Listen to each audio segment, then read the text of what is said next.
Gidalit kon gianunsyo ni Presidente Ferdinand Bongbong Marcos Jr. kon PBBM sa iyahang vlog ang iyang kahimtang sa panglawas. Din matod pa nga parayong gaayo ang iyahang kondisyon o positibo sab ang assessment ni ini sa medical observation. Matod pa sa Presidente nga nothing serious ang iyahang kondisyon, din kinahanglan lang niya nga magbalig-on human gipailawom sa restricted diet. Kani oras na niya gilimod nga nakuwaan ang iyahang timbang. Ato maminawon ang tipig sa mamahayag ni Presidente Bongbong Marcos Jr.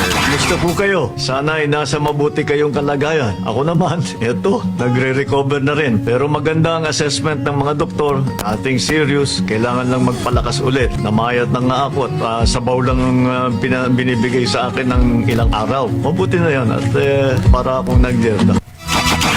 Kahit naman nga na-diagnose ang presidente sa ginatawag nga diverticulitis o sa ka-life-threatening condition, sa kini ka inflammation sa colon hinungdan nga gidala kini sa ospital ni itong Enero 21, 2026.